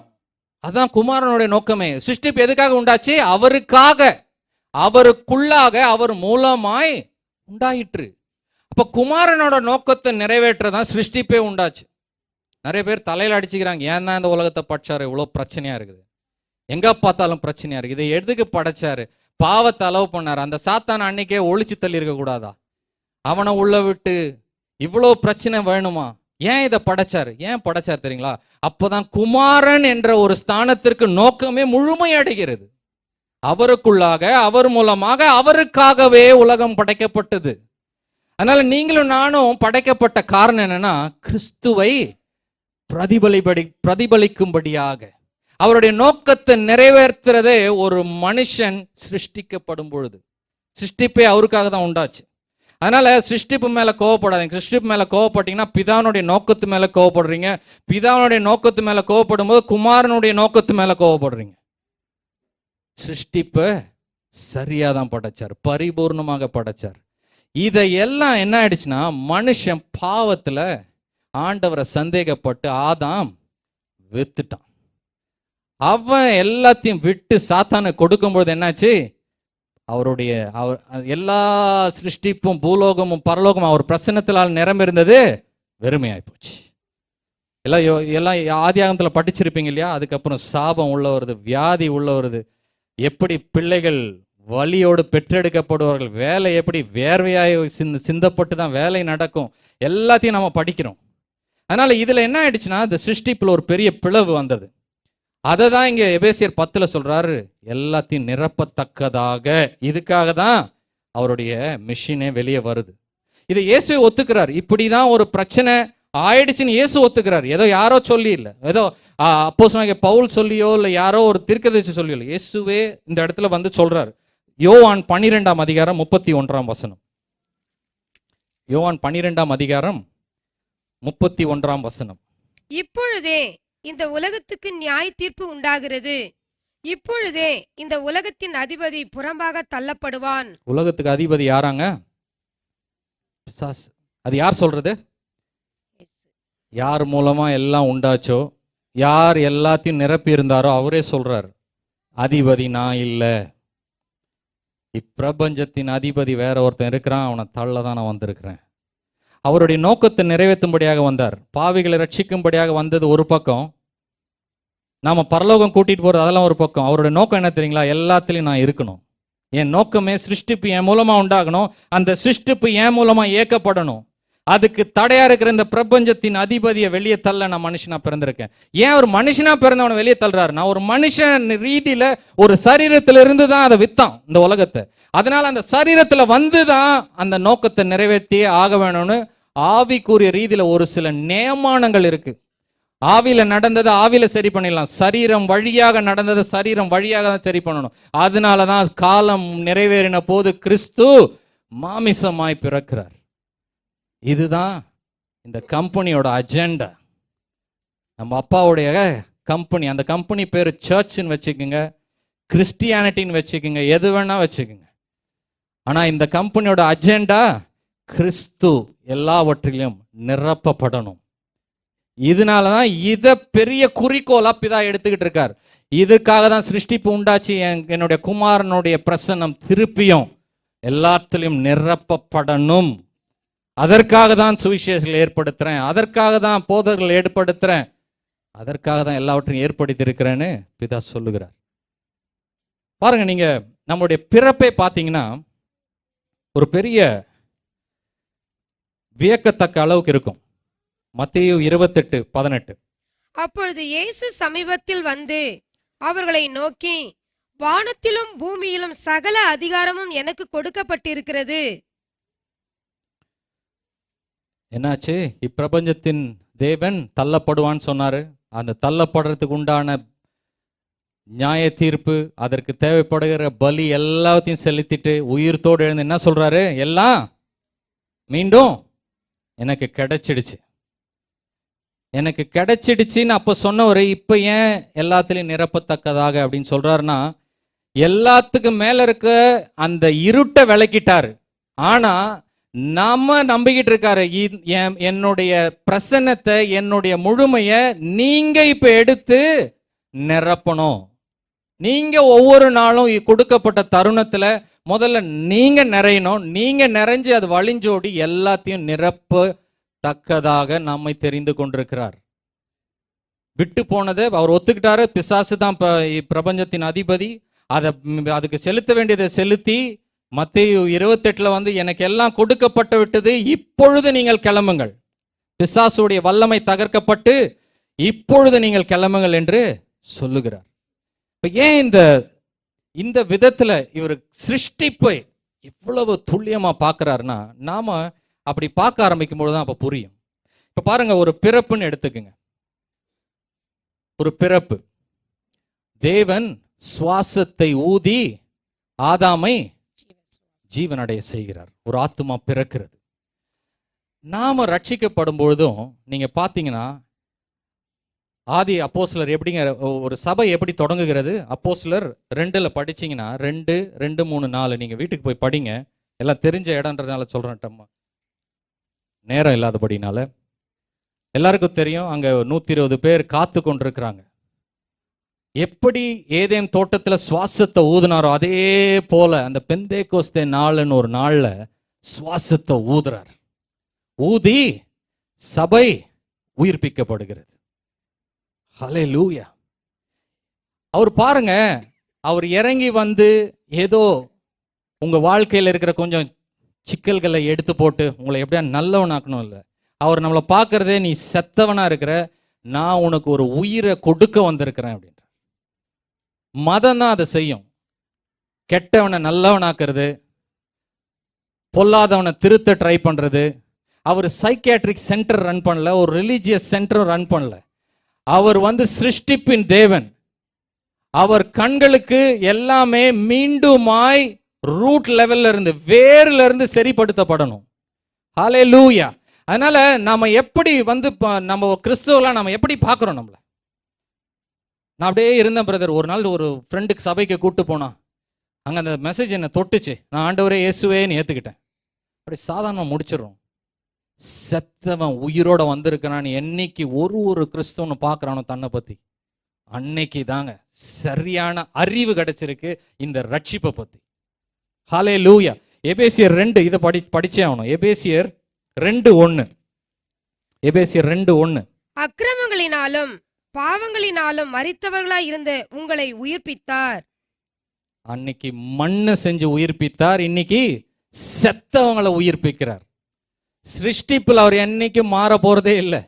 சிருஷ்டிப்பின் வழியாக தான் இன்னைக்கு நாம அமர்ந்திருக்கிறோம். இதை ஒவ்வொரு நாளும் யோசித்து பார்க்கணும். ஹல்லேலூயா. பார்க்கலாம், ஒரு வீட்டில் குழந்தை பிறந்ததுன்னா என்ன சந்தோஷம், என்ன சந்தோஷம். எல்லாரும் வர்றாங்க, தாத்தா பாட்டி ஃப்ரெண்ட்ஸ் எல்லாம் விஷ் பண்றாங்க, அவ்வளோ சந்தோஷம். அந்த குழந்தை 3 மாசத்துக்கு கண்ணே திறக்க மாட்டேருந்து, ஆனா அதை பார்த்து லொலொலொலொலொலொன்னு பேசுறாங்க, அவ்வளவு சந்தோஷம். அது கடைசியில ஒரு சின்ன சிரிப்பு சிரிச்சா போதும், உலகமே வித்துடலான்ற அளவுக்கு ஒரு பெரிய பூரிப்பு இருதயத்துல. என்னைக்கு நீங்க உங்க கிறிஸ்துவ வாழ்க்கை அந்த மாதிரி பார்த்தீங்க? என்னைக்கு கடைசியா நீங்க பார்த்திருக்கிறீங்க? செத்து கடந்தையா, உயிர் பெற்றேன், உயிர் பெற்றேன். நான் ஏதோ கெட்டவனா இருந்து எனக்கு ஒரு வழி தெரியாம நான் சபைக்கு வந்து ஒரு சில பேச்சை கேட்டேன். அந்த பேச்சில் நான் என்ன கொஞ்சம் விட்டு கொடுத்துட்டேன். இப்படிதான் ஒருத்தர்கிட்ட ஒருத்தர் சுவிசேஷன் சொல்ற போது, நீங்க வந்து இந்த சிகரெட் பழக்கத்தை விடணும்னா ஆண்டவர் இயேசுவை ஏத்துக்குங்க, அது வழியா உங்களுக்கு இதுல இருந்து பெரிய ஒரு விடுதலை கிடைக்கும், நல்ல ஒரு வாழ்க்கை கிடைக்கும், சந்தோஷமா இருப்பீங்க. பாருங்க, நம்ம வந்து அந்த நேரத்துக்கு மருந்து பூசியே பழகிட்டோம். அவன் செத்து கிடக்குறான்றத மறந்தே போயிருது. ஏன்னா நாம செத்து உயிர் பெற்றோன்னு நம்ம விசுவாசி தானே. பார்க்குறவன் செத்து கிடக்குறான், அவனுக்கு ஒரு உயிர் ஆண்டவர் ஊத முடியும், நம்ப முடியும். நாம வந்து அந்த பிரச்சனைக்கு மருந்து பூசியே பழகிட்டு நம்ம சுவிசேஷம் அந்த மாதிரி தான் இருக்கு. இப்படி சொல்லிட்டே இருக்கும். பக்கத்தில் ஒருத்தர் சொன்னார், எனக்கு எந்த இயேசும் இல்லை, நானே சிகரெட்டை விட்டேன் அப்படின்ட்டாரு. நான் எந்த இயேசும் ஏற்றுக்கல, எதுக்கடா இதை போய் பிடிச்சிட்டு இருக்குன்னு தூக்கி போட்டேன். என்ன தம்பி நீ பேசினிருக்குன்னு போயிட்டாரு. பாருங்க, இந்த மாதிரி வேலையில் ஆண்டவர் ஈடுபடவே சொல்லல. அவன் பிரச்சனைக்காக எப்படியாவது இயேசு விற்க சொல்லல. பாருங்க, சுத்தி இருக்குதுலாம் செத்து கிடக்குது. நாமளே எப்படி இருந்தோம்?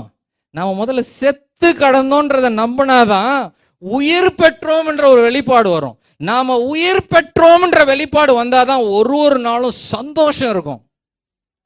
ஹல்லேலூயா. 2 கொரிந்தியர் 5:17. 2 கொரிந்தியர் 5:17.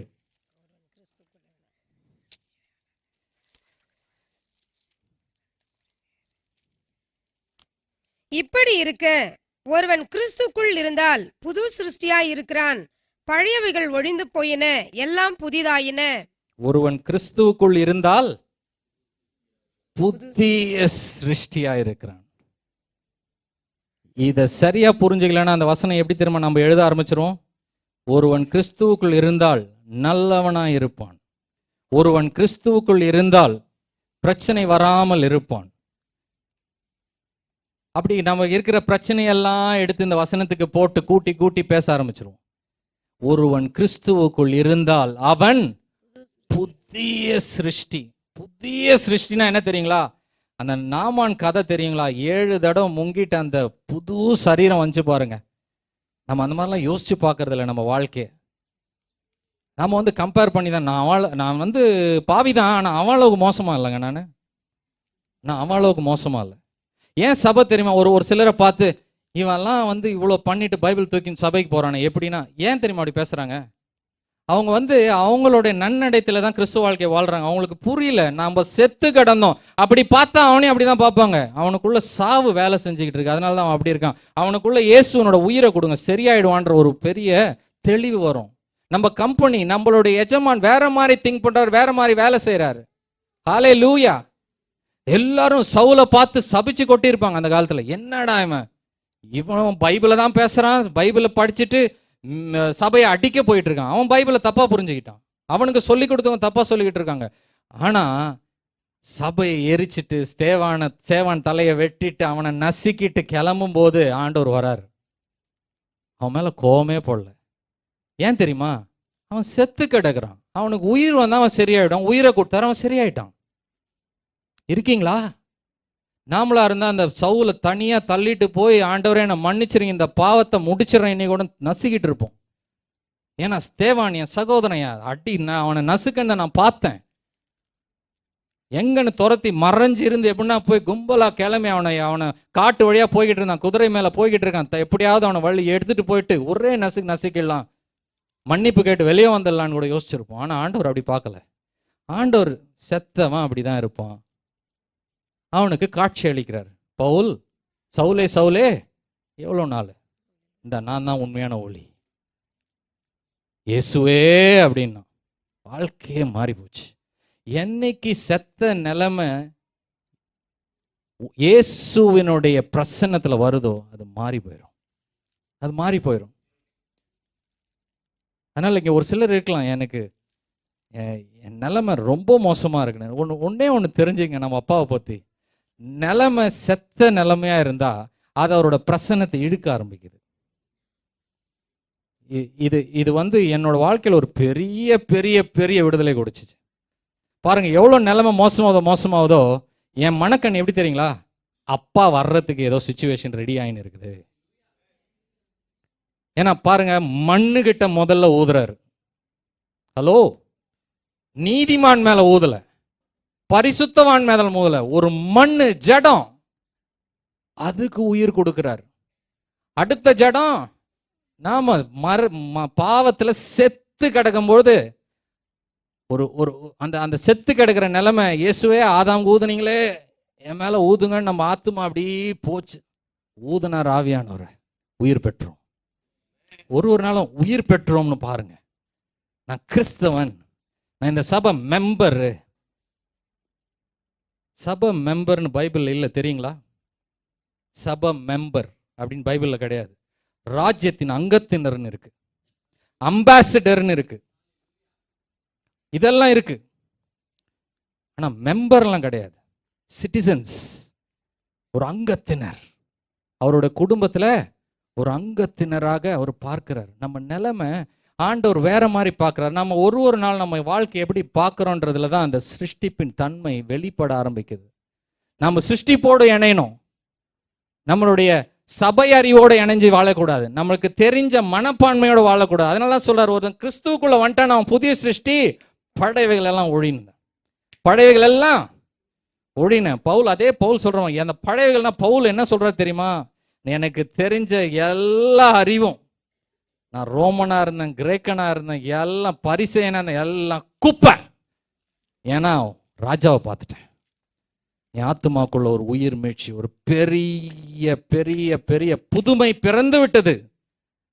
அந்த மாதிரி ஒவ்வொரு நாளும் பூரிப்படையணும். எப்படி ஒரு புது குழந்தைய பார்த்து பூரிப்படையுங்களோ அதை விட. ஏன் நான் நிறைய நேரம் யோசிச்சேன், ஏன் பரலோகம் அரை மணி நேரம் கை தட்டி ஆரவாரம் செய்தான் ஒரு ஆத்துமா ரட்சிக்கப்படும் போது? படிச்சிருக்கீங்களா வெளிப்பாடுல?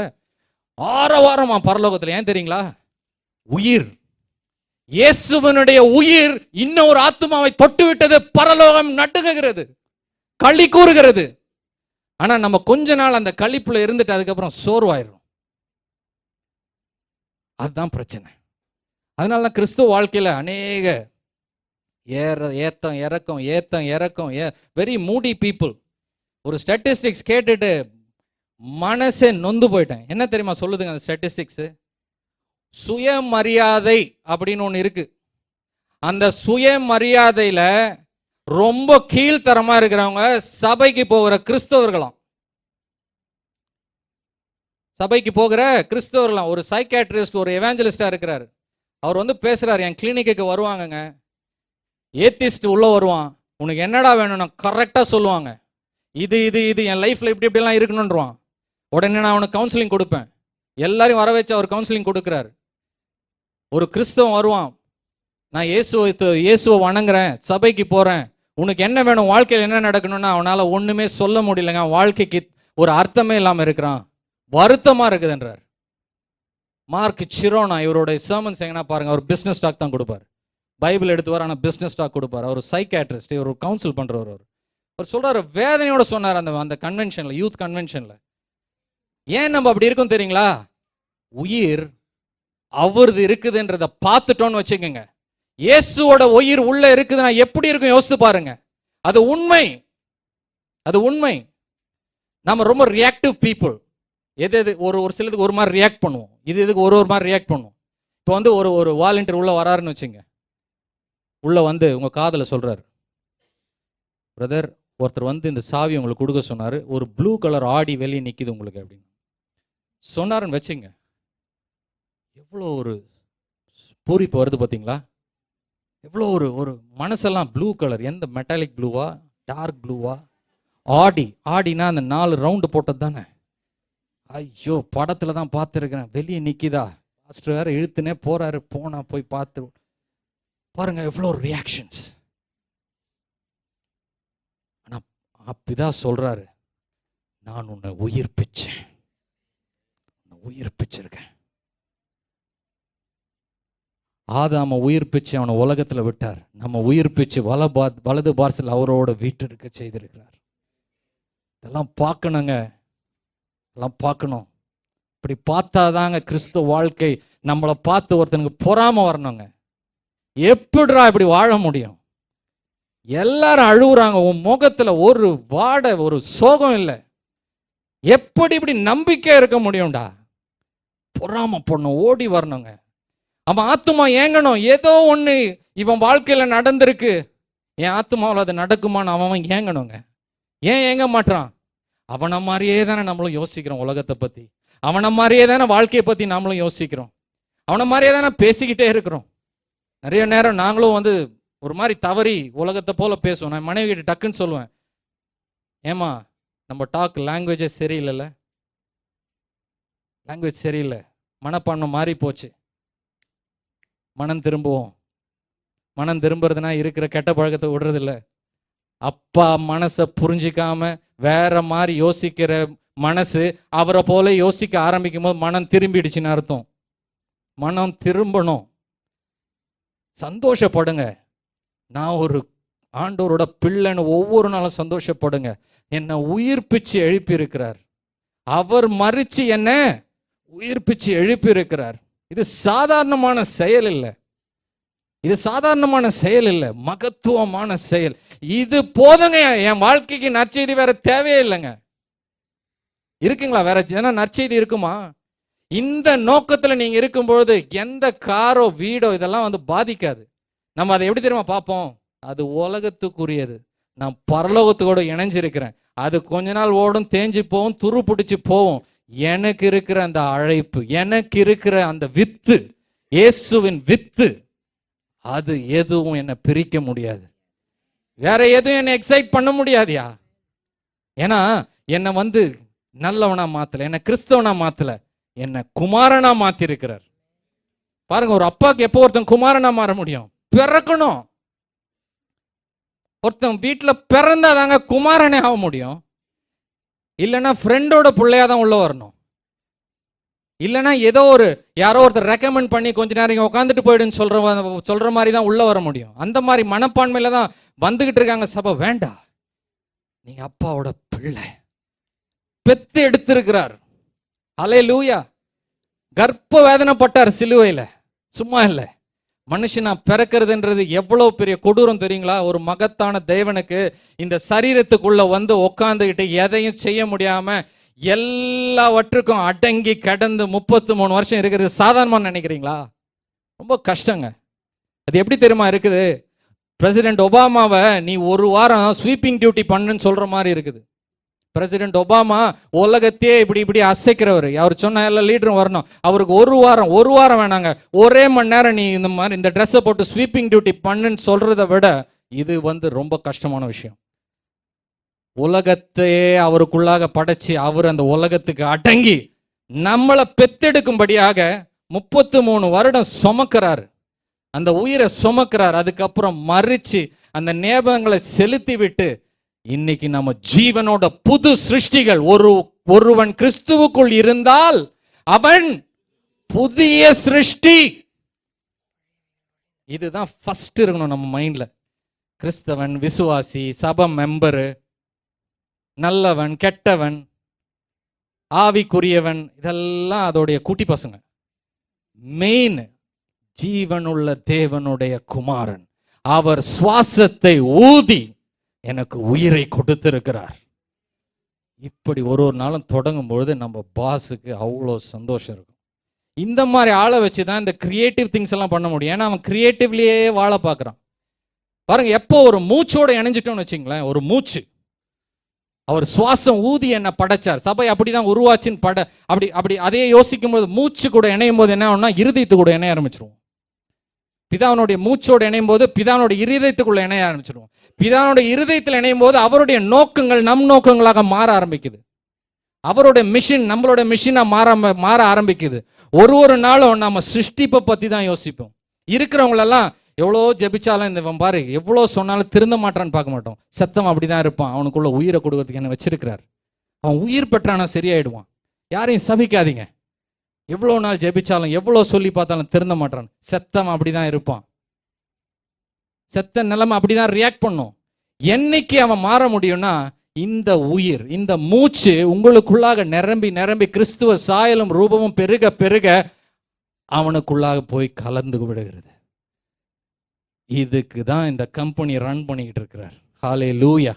நான் ஆரம்பத்திலே சொன்னேன், நான் வம்பு பண்ண வந்திருக்கிறேன், வம்பு பண்ணியிருக்கிறேன்னு நம்புறேன். ஹல்லேலூயா. மாற்றி அமைப்போம். கொஞ்சம் வம்பு தான். நாளைக்கு காலைல யோசிக்கும் போது ஒரு டிஸ்டர்பன்ஸ் இருக்கட்டும். எப்பயுமே எழுச்சி போன மாதிரி போகக்கூடாது. எப்பயுமே பேசின மாதிரி பேசக்கூடாது.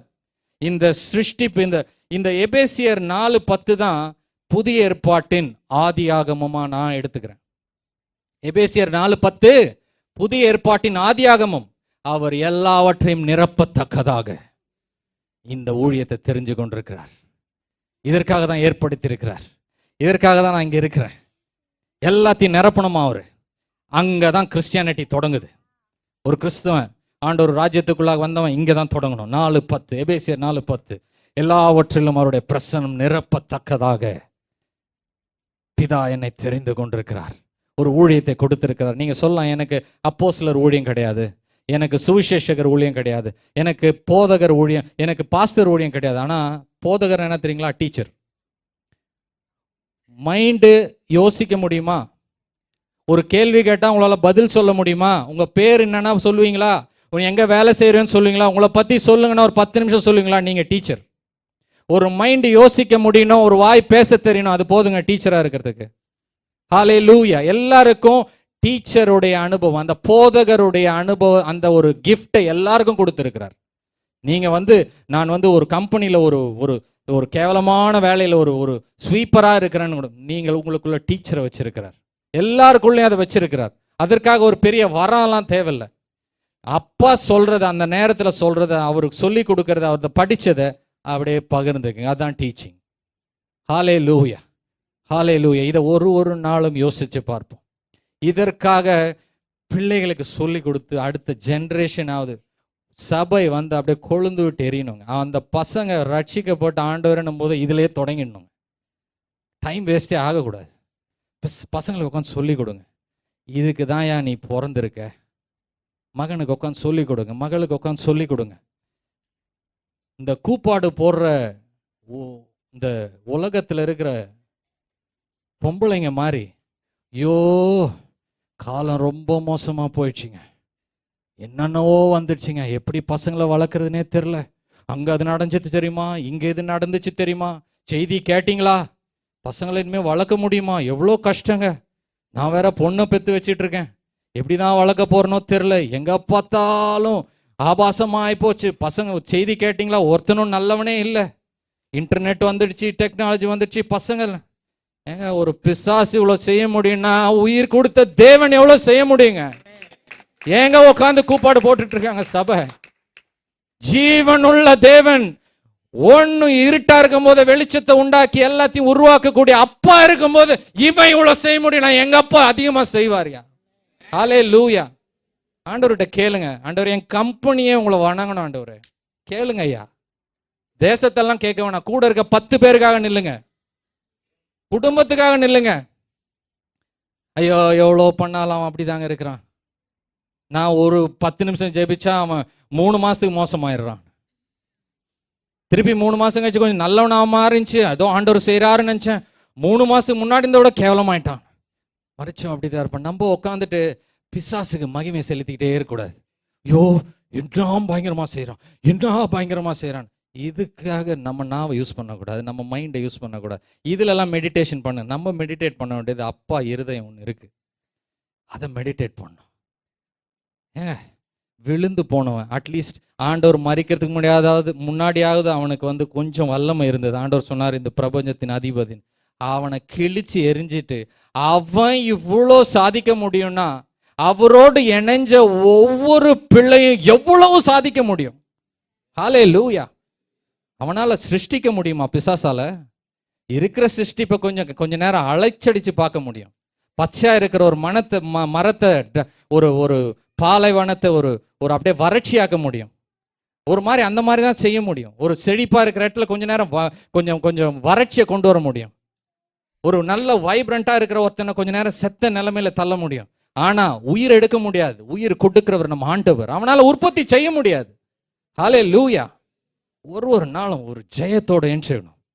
எப்படி அந்த ஜெயம்? நம்ம வந்து இந்த AA பேட்டரியிலேயே வாழ்க்கையை நடத்தி பழகிட்டோம். ஒரு 2 பாட்டு, வசனம், ஒரு 10 நிமிஷம் ஜெபம். இந்த AA பேட்டரி தெரியுங்களா? சின்ன ரிமோட்ல போடுவாங்க. நேரா நம்மளுடைய லைஃப் இயேசு என்ற டிரான்ஸ்ஃபார்மர்ல கனெக்டடா இருக்கு. அந்த அறிவு இல்லாதனால தான் இப்படி இருக்கும். ஒரு நாள் அப்படி எழுந்தோன்னு வச்சுங்க, ஒவ்வொரு நாளும் அப்படி எழுந்திருக்கணும்.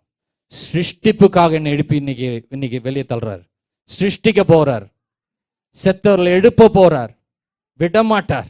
பிசாசு 2 படி, ஒரு வழி வந்தானா 7 வழி நீ ஓட போறான். ஹல்லேலூயா.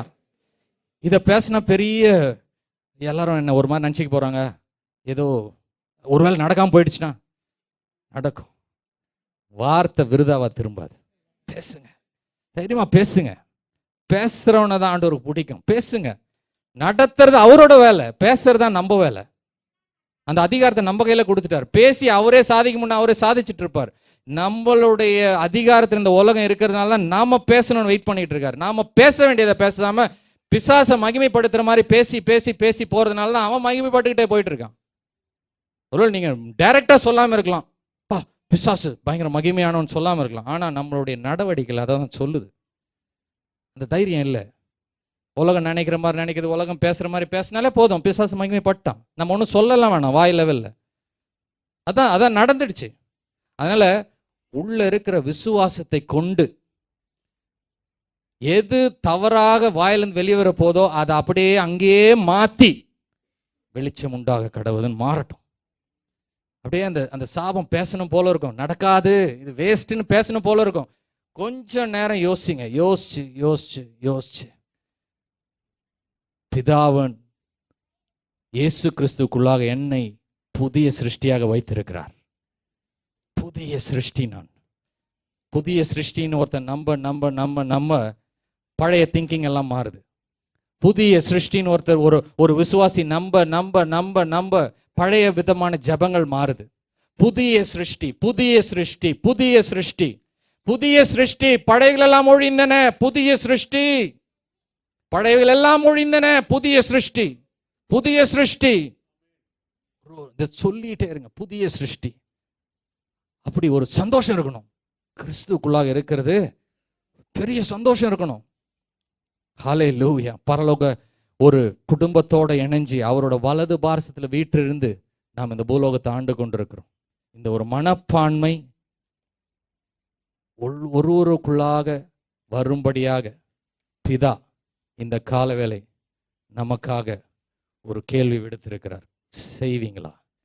உங்களுடைய வேலை கிறிஸ்து எப்படி பவுல் ஜெபிச்சது போல பிலிப்பியர் 3:10 கிறிஸ்துவ அறிகிற அறிவில், கிறிஸ்துவை அறிகிற அறிவில், கிறிஸ்துவை அறிகிற அறிவில். இதுதான் பவுலோட ஜெபம். இன்னைக்கு ஒரே ஒரு ஊழியத்தை வச்சிருக்க பாஸ்டர் கிட்ட போய் உங்களுக்கு என்ன ஜெப குறிப்புன்னு கேட்டுங்க பாருங்க, ஒரு பெரிய லிஸ்டே கொடுப்பாங்க. 2000 சபையை ஸ்தாபிச்ச பவுல் ஒரு நாள் கூட எனக்காக ஜெபிங்க, எங்க ஊழியத்துக்கு போறேன், ரொம்ப கஷ்டத்துல இருக்கிறேன், எப்படி செய்ய போறேன்னு தெரியல, நிறைய பண தேவைகள் இருக்குது, அதை எப்படின்னா சந்திக்கப்படணும், ஜெபிங்க ஜெபிங்க, கொடுங்க கொடுங்க கொடுங்க, இதுக்காகலாம் ஜெபிக்க சொல்ல. பவுலுக்கு தெரியும், கிறிஸ்துவ அறிகிற அறிவில் ஒரு ஆத்துமா புதுமைப்பட்டு விட்டால் எல்லாம் சரியாயிடும், எல்லாமே சரியாயிடும். அங்கதான் ஸ்டார்டிங் இருக்குது, அங்கதான் ஜெனிசிஸ். நம்ம வாழ்க்கைக்கு ஜெனிசிஸ் சரியில்லைன்னா டெஸ்டினியே இருக்காது. எப்பயுமே ஒரு தொடக்கம்னு ஒன்று இருந்தால் தான் முடிவுன்னு ஒன்று இருக்கும். தொடக்கத்தை நாம ஸ்ட்ராங் பண்ண பண்ண பண்ண பண்ண பண்ண முடிவை நோக்கி ஸ்ட்ராங்கா ஓடலாம். ஓட்டத்தை பொறுமையோடு முடிக்கணும். நல்ல ஓட்டத்தை முடிக்கணும்னு எத்தனை பேர் ஆசைப்படுறீங்க? தொடக்கம் கரெக்டா இருக்கணும். What is the genesis of our life? எல்லாவற்றிலும் நிரப்பத்தக்கதாக, எல்லாவற்றையும் கிறிஸ்து இயேசுவுக்குள் நிரப்பத்தக்கதாக. இதுதான் நம்ம வாழ்க்கையோட ஜெனிசிஸ். இப்படி ஒரு கம்பெனிக்கு ஒரு சோல்ஜரா நில்லுங்க, இப்படி ஒரு கம்பெனிக்கு ஒரு வேலைக்காரனா நில்லுங்க. நிற்கும் பொழுதுதான் நம்மளுடைய முழு அழைப்பும் அவருக்காக இணங்கி வேலை செய்ய ஆரம்பிக்கிறது. நம் அனைவரும் எழுந்து ஜெபிப்போமா? ஹல்லேலூயா. நன்றி நன்றி நன்றி அப்பா. ஆண்டவர் உங்களோடு எப்படியெல்லாம் பேசினாரோ அதை நினைச்சு பாருங்க. ஆவியானவர் தாமே அதை ஆழங்களுக்கு எடுத்து சென்று அந்த வார்த்தை விருத்தி அடையும்படியாக நம்ம விட்டு கொடுப்போம். ஹல்லேலூயா ஹல்லேலூயா. நன்றி நன்றி அப்பா. ஹல்லேலூயா. இந்த வார்த்தை அநேக கனிகள் தரும்படியாக ஜெபிக்கிறோம். எங்கள் இரத்தத்தோடு இது கலக்கட்டும். புதிய உயிர், புதிய சிருஷ்டி என்ற ஒரு பெரிய வெளிப்பாட்டுக்குள்ளாக எங்களை நகர்த்தி செல்லுங்கப்பா. உம்முடைய நோக்கங்களை எங்கள் நோக்கங்களாக மாற்றிக்கொள்கிறோம். எங்கள் வாழ்க்கையின் அழைப்பை உம்முடைய நோக்கத்தோடு இணைத்துக் கொள்கிறோம். கிறிஸ்து பரிபூர்ணப்படணும், எங்களுக்குள்ளாக பரிபூர்ணப்படணும், எங்களை சுற்றி இருக்கவங்களுக்குள்ளாக பரிபூர்ணப்படணும். நன்றி அப்பா, நன்றி அப்பா. தேவைகளோடு வந்திருக்கிறவர்களுக்கு இந்த வசனம் இன்னும் ஆழமாக சென்று இந்த தேவையில்லை 100 தேவைகளை சந்திக்கட்டும் ஆண்டவரே. வியாதியோடு வந்திருக்கிறவர்களுக்கு இந்த வெளிப்பாடினால் பெரிய ஒரு குணம் அவர்களுடைய வாழ்க்கையில பிறக்கட்டும். ஹல்லேலூயா ஹல்லேலூயா. நன்றி அப்பா, நன்றி அப்பா, நன்றி அப்பா. தொடர்ந்து நடத்துங்க ஆண்டவரே. உங்களை விட்டு கொடுக்கிறோம் ஆண்டவரே. மனம் புதிதாகும்படியாக செபிக்கிறோம் ஆண்டவரே. எங்கள் ஆத்துமாவை விட்டு கொடுக்கிறோம் ஆண்டவரே. கிறிஸ்து பரிபூர்ணப்படட்டும், பூரண புருஷராகும் வரைக்கும் ஆண்டவரே கிறிஸ்துவின் பிரசன்னம் எங்களுக்குள்ளாக பரிபூர்ணப்படட்டும் ஆண்டவரே. நன்றி ஆண்டவரே. தாழ்த்தி உம்முடைய கரத்தில் கொடுக்கிறோம். இயேசுவின் நாமத்தில் ஜெபிக்கிறேன் நல்ல பிதாவே. ஆமென்.